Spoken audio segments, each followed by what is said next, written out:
Everybody, Elizabeth Nader back with you again tonight. Jersey First TV. As always, we are celebrating what's great in Jersey and talking about organizations that do so much to promote Jersey, to promote families, to promote individuals, and really make the state a better place. Tonight is no exception. I want to welcome to the show Dr. Tony Iacono, the president of County College of Morris. Doctor, welcome to the show.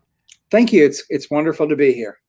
I'm so happy to have you because I'm a Morris County resident. So I get to brag on what I think is one of the most amazing jewels in Morris County, but really does such a credit to the state of New Jersey. And there's been so much going on at CCM, as we call it. I just want to give you an opportunity to talk about that. But first, we're going to brag on you a little bit. It matters who's leading an organization. Your background is incredible. I can't give it all, but I will let people know that you're pretty active in the education space. You're chairman of the board of directors for the Picatinny Innovation Center. You're on the Morris County Chamber of Commerce board. So that's excellent. We have that business influence there. Former advisor to the U.S. Department of Education, and one of the four founders of Florida's Institute for the Professional Development of Adult Educators. But the crowning jewel for all of us is that you are at CCM. Tell us about your experience that you took over in 2016. Okay, well, thank you. And it's wonderful to be here at CCM, I have to tell you. Morris County is a really special place. I love living in New Jersey. I moved here a little over 5 years ago from Florida, and I absolutely love living in New Jersey, love Morris County. It's just a marvelous place, and I feel this is an area we can really do a lot of great work. And CCM's been serving the community for about 53 years now. And about 5 years ago, we started making some big changes. We moved from being predominantly an academic transfer school, which naturally we still do. That'll always be the center of what we do, helping individuals earn an associate degree and then transfer for a baccalaureate degree. We excel at that, great graduation rates, really able to help students who are looking for that. But we also realized just by listening to the business community for an extended period that they needed more. Industries were changing, business was changing. They had a lot of employees who needed currency or upskilling. They needed to do a lot of hiring, particularly in the manufacturing field, Sure. Which is just almost insatiable. No matter how many we train and put out there, they need 10 times that even. And so out of that came a conviction that we really needed to build a really good comprehensive workforce program, but we needed to build it with the workforce. We needed industry to tell us what specifically they needed, what they wanted, to work with us in creating all of that. And we needed good legislative support, good support from our county commissioners. And it's really just a marvelous story of how everything lined up so well. The legislators, the county commissioners, the business, the industry, they all shared that same vision. And the community is really, really, I think, thriving whenever that does happen in this case. So we hosted, as a quick example, for about 2 years in partnership with the Morris County Chamber of Commerce roundtables, where we brought different industries in, listened to them. We hosted legislative meetings, or meetings with legislators rather, at the college. We had the New Jersey Manufacturing Extension Program working closely with us. They just do extraordinary work. And then the New Jersey Council of County Colleges. So you talk about it takes a village. Yeah. And the end result of that was funding for our Advanced Manufacturing and Engineering Center, which was state and locally funded, county funded. And then the manufacturers said, if you can get that building out of the ground, we will help equip it. And they have been so generous. It's remarkable. And now students are going through and they're getting jobs. We run the full associate degree programs, but we have a very successful manufacturing apprenticeship program. We secured a $4 million grant from the United States Department of Labor. And every 4 weeks, another manufacturing boot camp goes, and these kids go through. We place them in jobs. They're getting 3 or 4 job offers. Wow. And they're starting out at good salaries. So, we're able to handle the higher end. We're able to handle the entry end. But the nicety is, we're really serving the community in even bigger ways. And that makes us proud. Well, I think the partnership, Doctor, with the business community, with in this case, the manufacturing community, is tremendous. And to have that direct impact from the education of the students directly into the job market is something that is questionable in some of the higher institutions right now. I think some parents are wondering, what are we paying for? How is it translating into a job? And for you guys to be able to do that in such a direct way and really fill the need of the market as they see it and have that communication and that partnership. Now, not only the manufacturing school, but you recently, of course, I think it was in August, the commissioners talked about this incredible new grant that you got. Tell us about that and what CCM is doing with it. So that's just another exciting, we didn't expect that. We knew if we moved into the workforce market and added that to what we were already doing, we could better serve the community. Yeah. But then along came a lot of other opportunities. And, in our state, my neck of the woods, Senator Orojo, Senator Bucco, and others were big advocates in really designing and pushing the Saving Our Children's Future Bond Act. And again, it's a story of collaboration. We had the New Jersey Manufacturing Extension Program and NJCC and others, and we hosted meetings on the campus. And they talked to legislators a lot about the need. We could do more for the workforce as colleges around the state, the county colleges, but we needed support. We had nowhere to put the programs. Yeah. And so money came from there. And then again, that replayed itself. And so in listening to the Chambers of Commerce, we talked about what could we really do to help business? And what came out of it was a Center for Entrepreneurship. Also, we were hearing a lot from our college credit students. They wanted more about entrepreneurship. I mean, this is a generation inspired by people like Elon Musk and Jeff Bezos and others. And this is the YouTube generation, and all things are possible. Yeah. So while they still want those traditional business degrees, it's the entrepreneurship. And then we have just a wonderful faculty, and they host what's kind of like Shark Tank every year. Students develop these extraordinary concepts. So it's going to give us a chance to really put a lot together and really help our students launch great careers while also supporting the existing community. We have a lot of people who go to our chamber. I want to start a business. How do I do it? Right. And so the chamber will be bringing in entrepreneurs and residents. Our faculty will be working with them. And we will be launching businesses out of this and teaching business how to scale and just do a lot of really creative things. Part of the facility also will allow us to substantially expand our culinary program. So we'll be adding a baker's kitchen, and those things coming together. You think about all the events, all the training, the expansion of culinary. Now those culinary and business students also have a lot of room for internships on the campus and in businesses throughout the community as well. So I think our students are going to leave with great resumes. They'll have degrees, they'll have industry valued credentials, but they'll have a resume of, I've done this work, and make them very desirable. It's amazing. You make my head spin. There's so much going on, and I know that you're just scratching the surface. You bring up a point that's really important, which is not just for 18, 19, 20, 21-year-olds. Talk about the demographics of your community, because if an adult is looking at making a career change, and maybe they went to higher education, maybe they didn't, but this direct connection to the workforce and the ability to come out really skilled. So tell us about the demographics that you see at CCM. Our demographics have changed profoundly in recent years. We are, as was one example, seeing far more career changers and adult students. The adult students we sort of classify as individuals who are in that 25 to 35-year-old age demographic. And maybe they didn't go on after high school, but they're realizing, hey, there's things they want to do that will require more than a high school diploma. And at the same time, we're getting a lot of people who just change careers, and sometimes not even in related fields. They can be radically different. People who are in healthcare who want to be teachers, people who are teachers who want to go in business, and so forth. So that market is really opening up considerably, and it's exciting. It's great to be able to serve people who are coming in with experience. I think in a lot of ways they enrich the classroom for our younger students. Of course. They bring so much with them. We always say they always start off thinking, I don't know if I can do this. And they wind up being just amazing students. Yeah. And but the jobs are just huge in certain sectors. So health, career, technology, business, manufacturing, engineering, and other fields are just booming. And like I say, we can't graduate them fast enough. Oh my gosh, that's amazing.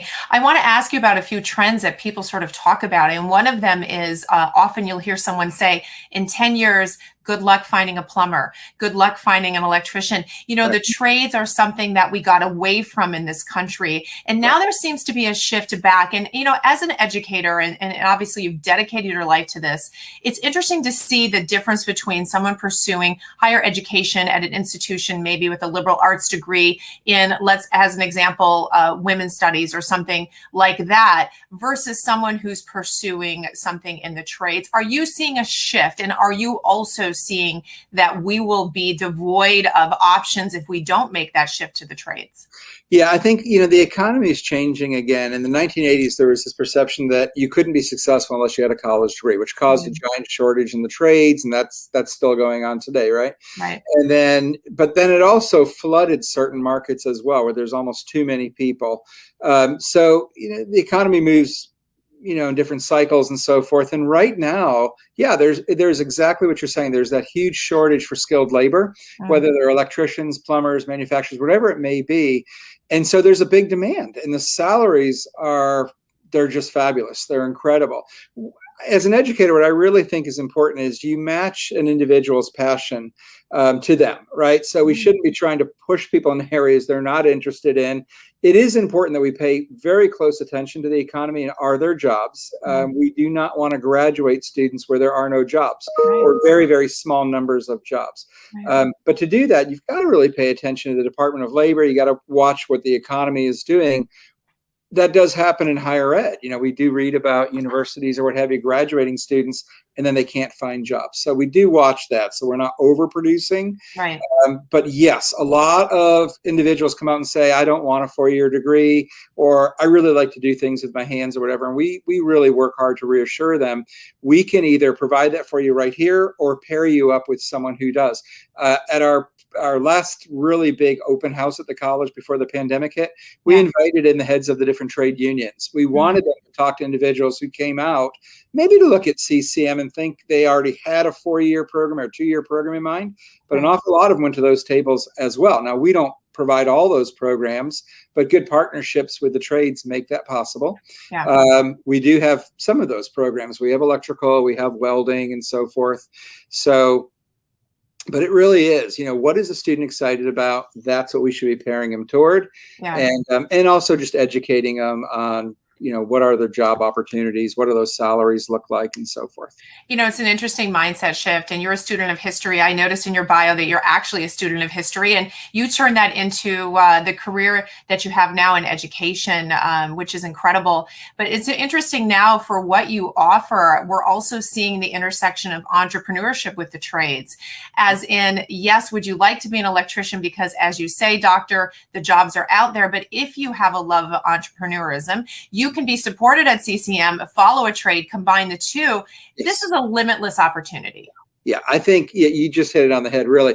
The value of education is it opens doors. It doesn't restrict us. So it does take a little imagination. I remember when I chose history, you know, the joke in my house is I told my parents I wanted to major in anthropology, and they said, can't you pick something that pays money? So I picked history. And they knew more about history. They like that. You can do so much with an English degree, a history degree, all of those in the liberal arts. And we find, you know, when we look at labor studies, that those students do quite well in the short run, in the long run, and so forth. It's hard right now for a lot of parents to say, well, I want my kid to major in history or English or what have you, because they think there aren't jobs. There are. It's extraordinary. And but at the same time, there are other parents, frankly, it's hard to convince them that manufacturing would be a great career for their students. And when we do tours, sometimes parents envision or people envision like an 18th century factory or something like that. And they walk in, it's all high tech, and they're looking going, what is this? And this is manufacturing today. And certainly it still involves measuring, drilling, cutting, but it's very, very technical as well. So yeah, a lot of it really is, even if you're not going to be an entrepreneur, you do have to think in that way. And you have to really think about, how do you want to use your degree? Yes, And, absolutely. And I think manufacturing is such an interesting place too, because it truly is the backbone of the US economy. So it's something that we need to understand that we produce our own talent for, right? And keeping it here as much as we can, investing in that talent is really critical for the growth of our economy. And the direct connection you guys have to that also is tremendous. You know, you've been winning awards and you've been cited as number one this and number one this and that and best in class. What do you believe contributes to that? What have you been able to do since 2016 that has really taken all of this notice from your peers? Yeah, it's pretty neat, and it's good to have some of the external validation in those ways. And it's really a combination of things. We're really fortunate to have a very visionary, very bold uh, board of trustees and tremendous community support. But we have a fabulous faculty here and a really dedicated staff. And they believe in what they're doing. They really enjoy supporting the students. They're very, very good about working in the community. And it does take that. I think it's a college that's very much in touch with what today's world is about, where things are going. But without it, it just doesn't work. You know, for the students, quite frankly, the most important people, and was the case for me, and I'm sure for you, are their professors. That's who they bond to. That's who they really look up to. And that relationship is just absolutely invaluable. But the support staff also just critically important. We know that if a student makes even one meaningful connection, sustainable connection to somebody at the college, and a lot of times that can be their advisor. It might be somebody in our libraries or, you know, accessibility services or what have you. Somebody who can really give good guidance and be there for them is very, very powerful. But it's that combination.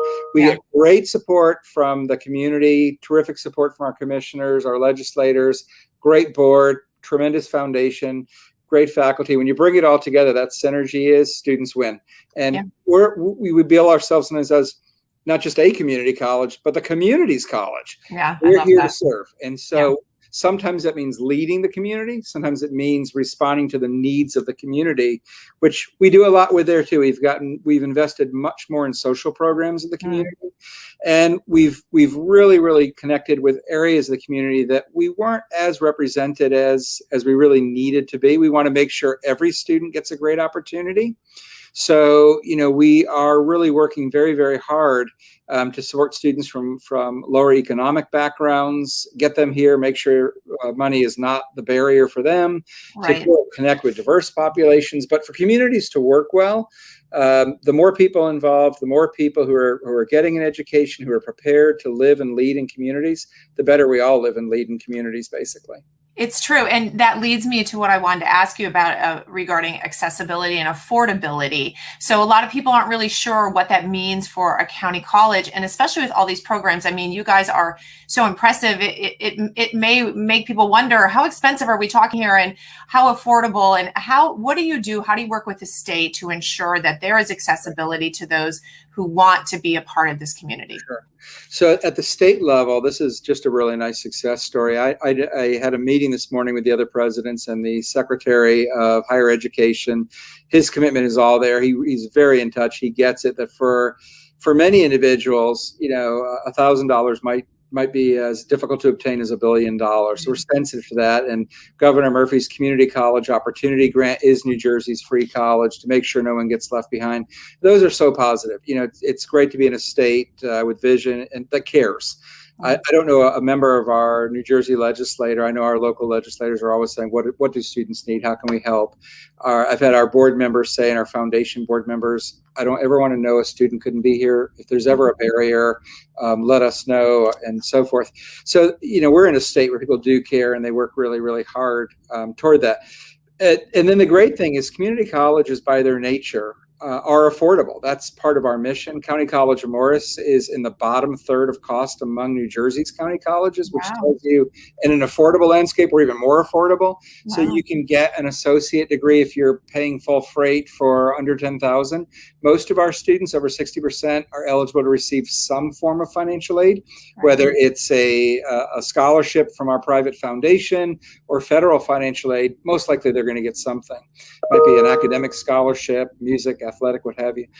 So they're not typically even paying that. But you think about, in 2 years, you could be an RN. you could, have a really great, very, very lucrative career in manufacturing. You could be a radiography. There's so many things that you can do. You can change a life for a fairly small amount of money. So college shouldn't be the biggest expense in your life. I talk to our students about that all the time, and I'll tell them, your goal isn't to spend as much money as you possibly can.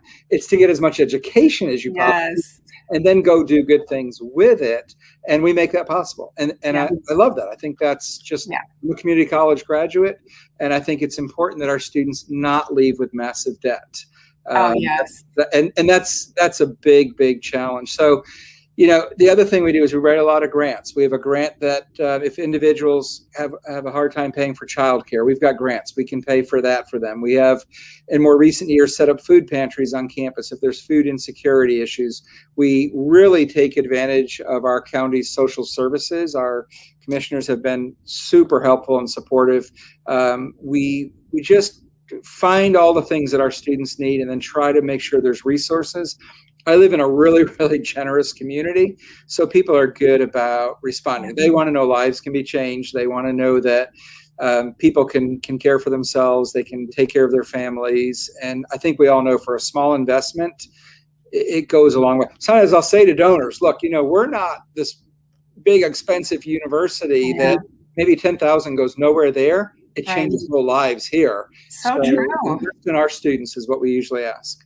So true. It's such an easy way to impact people's lives. And can you say lower debt a little bit more? Because those of us with college age students are loving that you're saying that. I love the mindset shift that I've seen happen over my lifetime in terms of the way we look at community college. And but not only that, you guys obviously bring the value and then some. And I would be remiss to not ask you about the big P word, the pandemic. I know we all get sick talking about it, but you talk about such a direct impact on how you educate. Right. What did you guys do? I know you've done a lot, but generally, how did you shift? Where are you today? And where do you see yourself going in the next 6 months? Right. Well, the pandemic has been, I think, for a lot of industries, and education is one, it's been the great accelerator. There were a lot of things that were happening, and this made it happen real fast. So when you talk about things like virtual campuses or online learning, the whole nation learned how to do that exceedingly well in a very small amount of time with a lot of hard work. I think faculty at our school and others really had to work at it, all the support staffs. We did not have a virtual campus. We were in the process of building one prior to. We have a full-blown, really great virtual campus. You can get 5 degrees and a half a dozen certificates if you want to go right into the workforce. So in that idea of necessity is the mother of invention, wow. This has really moved things. But at the same time, nationally, higher ed has been hard hit, and we're not estranged from that either. We find that there's dramatically less interest in some programs. Enrollment has really fallen off, while in others, it's just skyrocketed. So those pieces are really in motion. Our biggest priority was, number one priority is the health and well-being of our employees and our students. We wanted to make sure we had as safe of an environment as we could. We know we can't eliminate risk, but we work very hard to minimize it and maximize safety. So we did very well. We had a really solid safety plan on campus. Even during the pandemic, we still had about 1,000 students on campus and about 100 employees a day. This fall, we have about 1,500. We're doing a delayed full on-campus opening. I think we might be the only school in New Jersey doing it, but we took advantage of the fact that, we recognize our faculty are very competent with online teaching. We can do all the advising. We held nearly a dozen meetings with our different bargaining units, our faculty chairs, our student government, and decided that this would be the best option for us. And it would give us 7 weeks for those who weren't vaccinated, either get vaccinated or agree to be tested on a regular basis. Again, we're trying to keep risk as low as possible. We've not had, since this began, we've had no outbreaks on campus. We've had no transinfection, no spreading going on. We've had cases, but we've been able to manage it really, really quickly, which we think is important for our students to know and our employees to know. If you're here, the risk level is as low as it can be. We do ask certain things of employees and students. They've done a marvelous job, which is obviously wear a mask, social distance where and when possible, and just be respectful of others. We've had great support again from the community. We've had vaccinations on campus. We're getting ready to do testing on campus. We were so grateful to be able to support the county. We hosted, we were the host site for the county's two tests location, with two different testing locations going on. One was huge where people drove through. That was conducted by Morris County. And then there was another one that was indoors. When that settled down a little bit, I think in total we did 20,000 plus tests. Wow. And so to serve the community in that way was really our honor. Our emergency management, sheriff's department, Atlantic Health, and others really did an exemplary job. But we were grateful just to provide the space and some additional support, some manpower, and so forth. That's what community colleges do, right? They support the community any way the community needs to be supported. Right. Right. And you do an incredible job doing that. I mean, it's Morris County is a great county. I'm definitely biased, but I think it's one of the best. But you are definitely, as I said before, a crown jewel of Morris County. And I do think the partnership with the public sector, the business sector, everybody has been beautifully demonstrated in how you've been able to grow. So I congratulate you on what you've been able to do. I think that more and more people are taking notice of what we have here in our backyard. You really exemplify what Jersey First is all about. It's about supporting families, and what supports family more than getting educated, getting jobs, not putting people in unnecessary debt, opening their world to opportunities, and just being there at any stage of their life as it relates to career and education. There's really no better way to give people the freedom that they need to be gainfully employed and to feel as though they have opportunity. So I want to recognize you for being at the helm of this incredible place, and Jersey First, hat off to you for that, Dr. Iacono. We thank you so much for giving us that quick tour of CCM. We'll be watching you to see what else you guys accomplish and in the near future. And we hope you stay a long time to continue to drive this ship in this great direction. Thank you so much for being a part of the program. Thank you. And thank you for what you're doing. We appreciate the time to share, and there's still time to register. We've got more space and time in this semester. So thank you. Thank you for helping us change lives. You got it. Always time to register, everybody. Take a look at CCM for you, for your children. It's an incredible place. Thank you so much. And to my audience, guys,